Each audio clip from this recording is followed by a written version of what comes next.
Assalamualaikum warahmatullahi wabarakatuh. Waalaikumsalam warahmatullahi wabarakatuh. Di sini kami dari kelompok 4 yang beranggotakan saya sendiri Sofian Maulana Wisnu Tagalung dengan NIM 5222 422006 dan dengan teman saya Indro Begistio.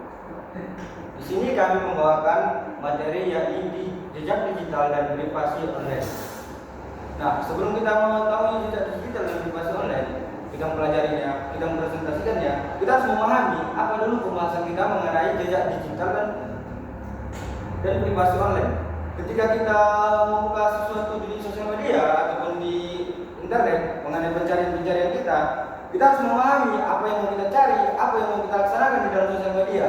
Nah, ketika kita memposting salah satu permasalahan tadi etika, tadi sudah ada ditayangkan slide etika. Nah, kita sebelum menayangkan satu konten, kita harus memahami apakah ini berdampak cyber atau bullying, apakah ini tidak bisa berdampak dengan hak cipta. Nah, kalau kita sembarangan menggunakan sosial media, kita akan terdampak dengan namanya bullying. Bullyingnya itu sangat berat, di mana kita akan dibilang, oh kamu meniru konten siapa, dan kamu kenapa nggak bisa membuat kontenmu sendiri. Nah, hak cipta sendiri, ketika kita terkena pelanggaran hak cipta, kita bakalan terdapat namanya ada undang-undang yang membahas untuk mengenai konten yang melanggar konten hak cipta ini. Kita bakal kena denda dan sanksi-sanksi lainnya. Oke, selanjutnya kita masuk ke pembahasan jejak digital dan privasi online. Pembukaan dari saya tadi, selanjutnya saya berikan kepada teman saya. Oke, di sini tujuan pembelajaran. Pertama itu memahami konsep dasar jejak digital dan jenisnya. Kedua, mengidentifikasi risiko yang terkait dengan jejak digital. Ketiga, mempelajari cara melindungi privasi online. Dan yang terakhir, mengembangkan kebiasaan online yang aman dan bertanggung jawab. Oke, baiklah kawan-kawan. Di sini saya akan menjelaskan sedikitnya mengenai tujuan pembelajaran kita. Memahami konsep dasar jejak digital dan jenisnya. Seperti yang saya jelaskan tadi, kita nggak boleh sembarangan menggunakan digital ini. Karena ketika kita sembarangan menggunakannya, kita bakal mendapatkan hal-hal yang tidak baik untuk diri kita sendiri, ataupun jejak-jejak informasi kita bahkan tersebar dengan luas kepada orang lain. Nah, itu dapat mengambil data kita yang bakal dimanfaatkan orang lain. Nah, apa sih cara-cara kita? Nah, ini ada tiga di bawah, mengidentifikasi risiko yang terkait dengan jejak digital, mempelajari cara melindungi privasi online, mengembangkan kebiasaan online yang aman dan bertanggung jawab. Oke. Nah, selanjutnya mengidentifikasi risiko yang terkait dengan jejak digital. Nah, sebelum kita melaksanakan kegiatan jejak digital, kita harus tahu, oh, ini ada indikasi risiko bahayanya nanti informasi pribadi kita terhadap orang lain. Nah, ketika ada indikasi bakalan terbocorkannya jejak digital kita atau informasi pribadi yang bisa dimanfaatkan orang lain untuk menghacking kegiatan pribadi kita. Seperti kita tahu ada beberapa permasalahan yakni sosial media, artis-artis yang kita nampai segala macamnya tersebar luas tiba-tiba permasalahan pribadinya. Nah, itu harus kita pahami juga sebelum kita melaksanakan kegiatan digital itu. Nah, selanjutnya pelajari cara melindungi privasi online. Nah, ketika kita buka digital ini, kita harus tahu bagaimana cara pengendaliannya, pemanfaatannya, dan pemakaiannya. Nah, ketika kita memanfaatkannya dan memakainya, kita harus telusuri dulu. Oh, menggunakan satu contoh kita buat Instagram ya. Bagaimana sih mau lindungi postingan kita? Itu kan salah satu privasi. Apakah kita mau membuatnya ke publik atau hanya teman kita melihat atau hanya untuk diri kita sendiri? Nah, itu salah satu contoh mempelajari cara melindungi privasi kita secara online. Atau kita buka contoh lagi dari Google. Nah, di Google ini nggak sembarangan dia.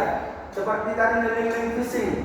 Nah, ketika kita membuka link phishing, bahayanya sangat luar biasa dan teman-teman tahu bahwa saya bahkan kebocoran data yang tidak harusnya bocor jadi bocor. Nah, bagaimana kita menghindari itu? Kita membuat namanya pengaturan pribadi di dalam akun Google. Pengaturan, bahwasanya menghindari hal-hal yang tidak bagus. Dan di dalam akun Google banyak pengamanan. Dan selanjutnya mengembangkan kebiasaan online yang aman dan bertanggung jawab. Nah, ini dia. kita harus mengetahui apa sih kebiasaan-kebiasaan yang bagus dan tidak bagusnya. Seperti ibaratnya ada link yang masuk ke kita harus tahu dulu itu bagusnya kebiasaan atau tidak. Dan permasalahan lainnya di jejak digital, terlalu banyaknya orang membuka namanya link judul. Kita tahu sendiri link judul ini banyak beredar. Nah, kita nggak tahu apa dampak-dampak negatifnya. Jadi kita harus membiasakan diri jangan terlalu sering buka link-link itu. Namun biasakanlah diri untuk membuka situs-situs yang memang untuk mempelajari hal yang baik. Gitu mungkin. Selanjutnya, jawaban saya. Baik, apa itu jejak digital? Jejak digital adalah rekam jejak informasi yang ditinggalkan oleh pengguna saat menggunakan internet. Jejak interaksi online meninggalkan bekas yang dapat pertama dilacak, dikumpul, dianalisis, dan disimpan dalam jangka waktu yang lama. Oke, selanjutnya saya jelaskan. Kawan-kawan telah membaca jejak digital. Jejak digital adalah rekam jejak informasi yang ditinggalkan kita setelah kita melaksanakan pencarian digital.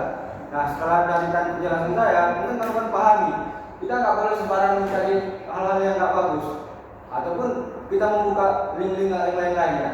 Seperti contoh lah yang tadi saya bilang judul yang tadi itu. Ketika kawan-kawan sekali membuka, nggak tahu kalau tiba-tiba ada admin judul yang lain mengecek kita.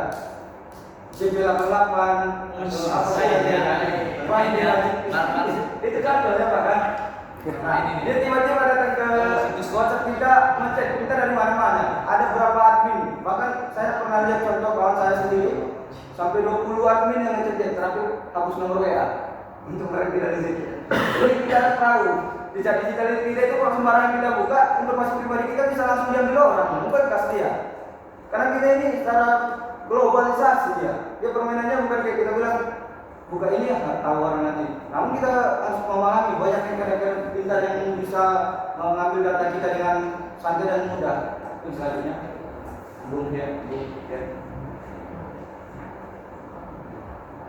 Jenis jejak digital. Pertama, jejak digital aktif. Informasi yang sengaja dibagikan pengguna, contohnya postingan media sosial, komentar, foto, video, dan email. Yang kedua, jejak digital pasif. Informasi yang tidak sengaja secara otomatis terekam, contohnya riwayat penelusuran, data lokasi, showcase, dan log aktivitas. Oke, selanjutnya mengenai jejak digital aktif. Nah, kita harus tahu namanya sweeping ya kalau nggak salah namanya ya. Orang yang tiba-tiba tahu informasi kita dan apa yang screenshot masuk ke dalam WA kita secara tidak langsung sweeping ya.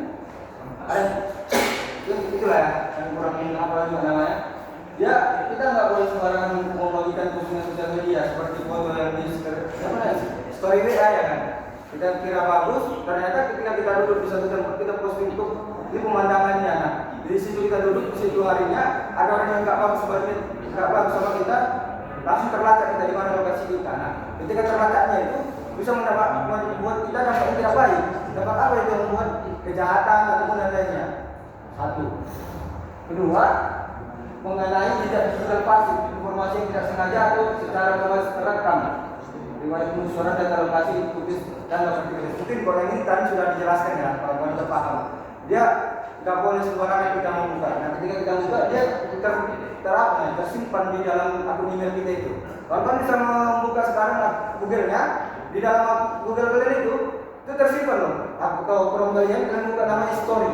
Nah, history kalian itu ketika kalian mencari apapun selama beberapa tahun yang akan datang, kalau kalian belum menghapus, bahkan tersimpan. Nah, ketika kalian belum menghapus, itu masih ada di data pribadi Google-nya. Dan untuk masalah foto ya, foto atau video.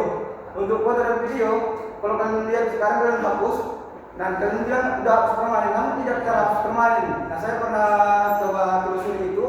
Nah, dia juga masih tersimpan di namanya akun Google kita dan dia nggak bisa terhapus. Memang dia permanen di dalamnya.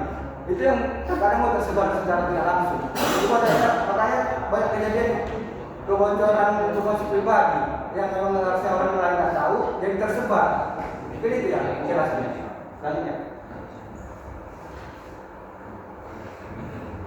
Contoh jejak digital dalam kehidupan sehari-hari seperti pencarian di Google, pelanggaran navigation, riwayat lokasi di Google Maps atau Apple Maps, penggunaan aplikasi mobil, like dan komentar di media sosial, loading di berbagai layanan, riwayat belanja online, dan metadata dari foto atau video. Oke, kawan-kawan sudah memahami tadi penjelasan saya sudah panjang lebar. Sekarang kita masuk ke contoh-contohnya. Nah, ini ada beberapa contoh. Seperti yang contohkan Messenger dalam story, riwayat lokasi di Google Maps juga ada, like-nya di akun email, like dan komentar. Nah, kawan-kawan siapa yang suka nge-like cek cantik ya kan? Ini nanti kita patennya kan, bisa digitalnya itu like kan? Riwayat belanja online programnya apa? Langganan newsletter, penggunaan aplikasi mobile. Nah, mobile ini apa yang menggunakan HP lah, kurasa jurus dan lain-lain itu. Login ke berbagai layanan, metadata dari foto dan video. Selanjutnya, boleh jelaskan?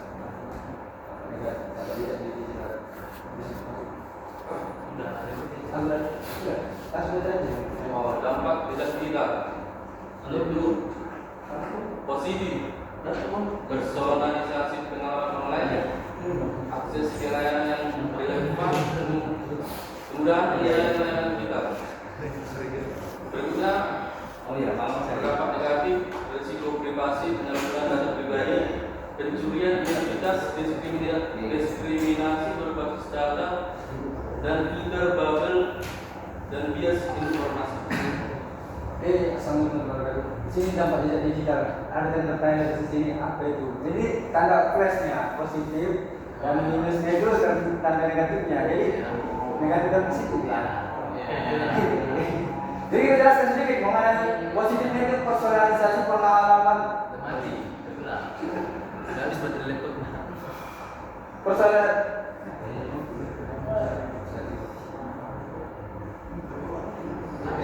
Personalisasi pengalaman online, akses layanan yang berdepan, kemudian penggunaan layanan digital. Nah, ketika kita menggunakan digital ini secara baik, kita akan mendapatkan dampak digital yang bagus. Tapi ketika kita melaksanakannya tidak bagus, ya kita dapat resiko yang buruk. Seperti yang saya jelaskan tadi, banyaknya hal-hal yang tak bagus untuk diri kita sendiri yang menjadikannya kita kerugian. Kerugian seperti inilah contoh besarnya, risiko privasi dan lain-lain yang terungkap. Yang selanjutnya, Risiko privasi online yaitu pengumpulan data berlebihan, perusahaan mengumpulkan lebih banyak data pribadi yang dibutuhkan,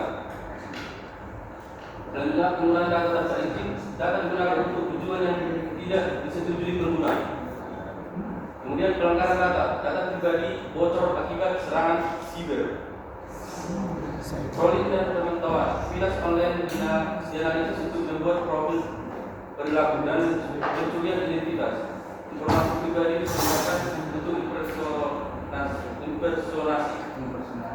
Kawan-kawan menjelaskan di sini juga risiko kita. Kawan-kawan sendiri sudah melihat pengumpulan data berlebihan, pengumpulan lebih banyak data daripada yang dibutuhkan. Data-data apa yang dibutuhkan? Kadang itu jadi sampah jadinya kan. Jadi membludak di HP kita. Untuk menggunakan data tanpa izin. Nah, ada beberapa hal yang harus kita pahami ketika kita masuk ke dalam satu situs, namanya situs, atau kita mencari informasi untuk pembelajaran. Kalau kita tanpa izin, kita coba ke dalam untuk mengaksesnya tanpa diizinkan, itu bisa dampak pelanggaran cipta ya kalau nggak salah. Untuk ketahuannya pelanggaran data kita, yang data pribadi kita bocor. Tahulah data pribadi kita bocor, pastinya ada orang yang bakal menghappy kita. Walaupun kita bukan orang penting, siapa tahu ada hal yang perlu di dalam data pribadi kita seperti ATM dan lain-lainnya. Ketika data pribadi kita bocor, kita bisa diakses apapun ada yang dalam diri kita. KTP kita mau untuk tahu masih paspor palsu itu kan menggunakan data orang. Nah, bagaimana cara orang bisa menggunakan data orang? Berarti ada hal data-data orang lain yang telah di-hacking untuk dipalsukan di situ kan? Itulah dia, itu salah satu masukannya. Profil pemantauan aktivitas online dianalisis untuk membuat perilaku, pencurian identitas, itu sama ya selain tadi. Selanjutnya, siapa yang mengumpulkan data kita? Itu perusahaan teknologi seperti Google atau Meta, itu seperti aplikasi Facebook, Microsoft dan lain-lain. Penyediaan layanan internet, aplikasi mobile, e-commerce dan situs web, broker data, iklan data jaringan iklan, dan pemerintahan dan Jadi di sini kesimpulan kita ya dari pengumpulan data ini, kita jangan sembarangan menggunakan jejak digital. Ketika kita menggunakan Facebook, Instagram ataupun layanan internet lainnya, kita harus pahami dulu apa yang perlu kita kerjakan, apa yang tidak perlu kita kerjakan. Nah, karena kita tahu sendiri di dalam kalau ada yang mengumpulkan data kita secara tidak langsung, kita nggak mengetahui data kita bukan terinput sendirinya ke mereka. Nah, nggak tahu kita ada nanti kebocoran data, selesai kita. Bakal nanti ada pejabat di antara kita kan. Mengapa data tidak bernilai? Bernilai. Mengapa data tidak bernilai? Pertama, pemasaran dan iklan tertarget.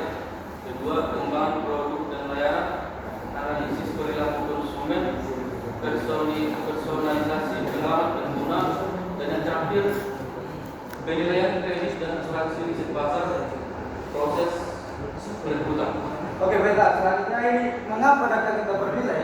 Di sini kita ketahui, kita lihat sendiri pemasaran dan iklan tertarget, pengembangan produk dan layanan, analisis perilaku, personalisasi. Nah, ketika kita di dalam media sosial, kita memiliki value yang lebih bagus, ataupun Instagram atau WhatsApp atau dan lainnya, kita terkenal punya Instagram dengan kita bilang followers tinggi. Nah, apa yang digunakan pemasaran, periklanan? Tahu nggak sih berapa orang sekarang yang telah di akun media sosial dia dijadikan jadi produk iklan? Produk iklannya bukan bagus. Jadi produk iklan yang jadi apa ya? Sekarang ini saya dapat contohnya masih judul ya. Judul yang kebanyakan orang jadi apa ya? Proses iklannya. Dan bahkan ada namanya pembelian WhatsApp. Nah, ketika kalian melepaskan WhatsApp kalian untuk dibeli sama mereka, maaf kawan-kawan, kalian bakalan mendapatkan salah satu pengalaman terburuk di kehidupan dengan data. Kenapa kita bilang gitu? Kalian bakalan terekam ketika kalian ketahuan di situ nomor kalian, mungkin bisa sampai ke kantor polisi kan. Nomor kalian cara deteksi menjadi salah satu hal yang jadi dalam kasusnya. Orang tersangka dalam penyebaran situs judi online, kalian terpanggil. Padahal bukan kalian yang memainkan. Jadi saya ingatkan sekali lagi, jangan pernah menjual akun WhatsApp kalian. Walaupun kalian bilang harga 25.000 dan segala macam, 50.000 per jam. Saya pernah lihat itu dan saya pernah mengalaminya, datang di saya juga. Saya pun nggak tahu dari mana arahnya itu. Bisa datang dia, 2 kali arahnya. Jadi inilah pengembangan produk, analisis perilaku konsumen. Nah, dengan itu mereka mengembangkan produk mereka. Bagaimana kalau dari WhatsApp? Mereka langsung spam chat mengenai situs mereka.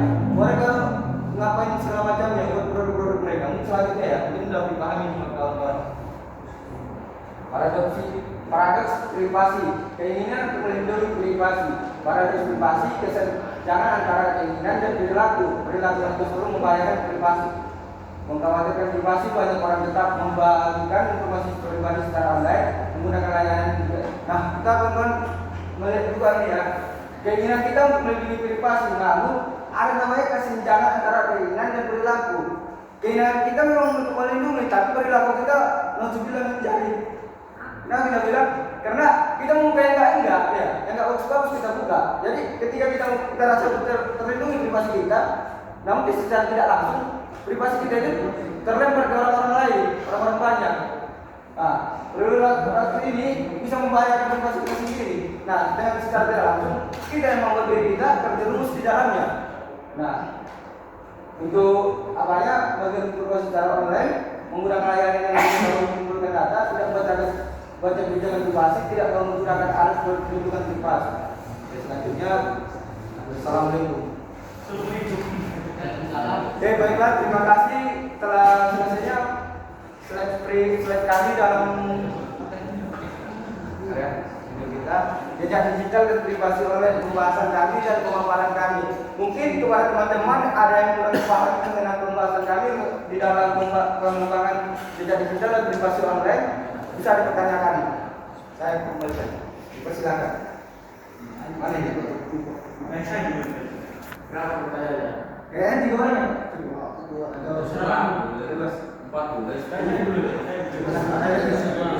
Oke, Yodi 1 Rasti ya?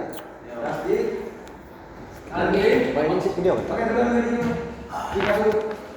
baik. Terima kasih kepada yang telah kita ada itu tentang jejak digital dan privasi online. Ya. Nampaknya saudara sudah sangat paham betul apa itu jejak digital dan privasi online. Yang jadi pertanyaan saya yaitu, apakah saudara pernah melacak privasi saudara sendiri dan apa yang saudara dapat, apakah itu mengarah ke positif atau negatif, dan bagaimana cara saudara melindungi yang namanya jejak digital kita itu dan privasi online kita itu supaya tidak di-hack oleh orang. Itulah saya. Oke, baik. Mungkin Pak izin saya langsung jawab ya Pak, supaya tidak terlupakan. Oke, baik, terima kasih. Saya ini telah sedikit mengasih upload kepada saya dengan sedikit paham. Mungkin saya belum paham baru sekali, dan mungkin untuk ini ya, digital dan privasi online ini saya mau jujur sedikit sama kawan-kawan.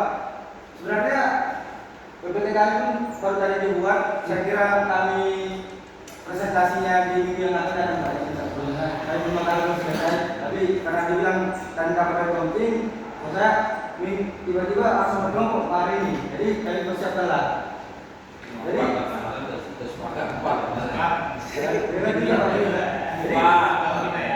jadi saya pelajari lah tadi sebentar sengaja mempelajari tentang jejak digital dan privasi online ini. Mungkin untuk saya sendiri telah menjelajahi untuk diri saya kan. Apa yang saya tadi kalau untuk negatif komisi ini kan belum mendapatkan ini. Cuma saya ada dapat kebetulan gini. Saya kelupaan apa? Kelupaan santi email. Nah, saya kelupaan santi email dan saya coba lagi terus sampai dapat, ternyata dia sudah menggunakan nomor telepon. Nah, permasalahannya nomor telepon saya itu kehilangan HP-nya. Saya yang kemarin hilang dan sampai sekarang belum bisa saya buka. Yang minusnya saya nggak dapat melacak kembali lagi informasi data saya. Itu aja. Mungkin dipahami juga. Bagian itu termasuk yang menanya tidak kita dan jadi saya mau bertanya juga. Untuk privasi online ya kan. Nah, ini saya kasih tahu sedikit mengenai privasi online saya mengenai akun diberkati. Sedangkan saya nggak bisa membuka apalagi orang lain. Kemarin sih memang saya udah kunci bisa kemarin itu. Sedangkan saya nggak bisa membuka apalagi orang lain. Bahkan saya sudah menggunakan kemarin itu kan saya mempunyai teman lah mengenai yang memahami IT, para IT. Sekarang udah banyak yang di hacking. Dia saja kewalahan menghackingnya. Apalagi orang lain. Itu dia salah satu privasi online saya yang terjaga. Mungkin dipahami dari ini. Lanjutnya juga pertanyaan bagaimana cara untuk melindungi data pribadi Anda supaya tidak terjadi Oke, bagaimana saya melindungi data pribadi saya dengan cara mengunci. Saya kunci data pribadi. Seperti informasi nama dan lain-lainnya. Saya sering membuat nama kalau kawan-kawan tahu kalau sekarang WhatsApp saya udah ada di kawan-kawan sekelas. Namun yang lain mungkin yang belum dapat WhatsApp saya, orang lebih kenal itu saya nggak kasih nama asli, nama samaran selalunya. Selalunya nggak mau membuat nama asli dan tidak mau diperluaskan informasi yang memang saya rasa penting, tidak harus diketahui orang lain. Itu saja. Apakah udah kalau dikunci atau itu udah pindah nama? Oke, selanjutnya. Tapi ini masih belum selesai, sorry ya, ditahan dulu ya. Karena saya Jadi udah bisa. Ya, udah. Paham? Udah. Ke Iya, aku nanti sudah terserah. tadi Rana pun enggak? Oke lah, Rana dulu dah itu. Tadi udah itu mungkin menyambung dari pertanyaan saya. Iya, rekannya tanya. Masalahnya tuh, Kakak punya tahu. apakah telah dikunci, apakah telah mengamankan data? Oke, dia kisaran 90 dan 10%. Kenapa kita bilang 90 dan 10%? Karena namanya hacking juga. Orang-orang hacker ini pasti ada cara jalannya. Namun, kenapa bilang 90? Ketika kita memang teliti dengan akun kita dan kita laksanakan pengecekan secara tidak langsung. Dan kita melaksanakan pengecekan selama 1 bulan sekali atau 2 bulan sekali. Namanya juga akun sosial media kan? Semua orang pasti bisa masuk ke dalamnya. Nggak tahu kita telah berbagi akun kita ataupun tidak secara tidak langsung kita nggak sadari. Ketika kita mau di satu, nah tidak sengaja terbagi dia dengan sendirinya. Biasa terjadi kan? Tiba-tiba terkirim foto, terkirim WhatsApp. Itu dia penjelasannya. Mungkin dipahami? Jadi menambahkan tadi apakah kita sudah mengunci sudah aman? Sebenarnya itu belum tentu. Itu masih tidak dilanggar. Kalau kita mau aman, seperti yang saya bilang tadi itu pakai autentikasi dua faktor. Yang dimana tuh nanti tuh kodenya tuh di random. Ada sekitar 12 baris itu. 12 baris dengan nomor acak gitu. Jadi nanti mau bagaimanapun mereka tidak akan bisa mengakses ke server email. Karena saya sudah pernah mengalami akun saya hilang, tapi saya pakai akun faktor, jadi aman bagi pengguna. Nah, itu yang saya minta, bukannya penjelasan melebar ke sana, melebar ke sini, melebar ke sana. Intinya langsung begitu. Oke. Bisa untuk mendengarkan dan kita menjawab pertanyaan dari kawan-kawan yang lain kan, biar agak singkat gitu. Misalnya pertanyaannya mengenai konsep data digital, itu udah ini doang gitu. Jangan melebar ke sana, penjelasannya ke sini, susah aja sih Bang. Oke, diterima. Ada lagi tambahan? Pasti. Ini kan bicara tentang berbasis online ya Bang. Terus cuma mau nanya pendapat kelompok penyaji mengenai, kan ada yang terbaru nih scan retina di Bogor, tahu kan? Yang scan retina di Bogor di mata yang dibayar. Jadi apakah itu aman? Pertanyaan pertama. Yang kedua, dan jika itu tidak aman, kenapa diizinkan oleh negara? Kan bisa jadi setelah di Bogor di kota-kota lain. Apa pendapat tentang kelompok penyaji tentang itu? Oke, selanjutnya kalau untuk mengenai scan retina ini, kalau aku sendiri belum dapat informasinya mengenai keamanannya ya, karena itu di luar kendali kita pembelajaran mengenai scan retina ini. Karena kita belum sampai ke situ untuk mempelajarinya, itu bisa dipahami. Belum bisa kita pastikan aman atau tidaknya. Karena kita nggak mempelajarinya, kita buka datanya kan di sana kan. Ketika kita mau bilang itu aman, tapi kita belum mempelajari bahaya kita nanti. Bisa kita pegang apa kita? Oke. Ada lagi? Cantik. Oke.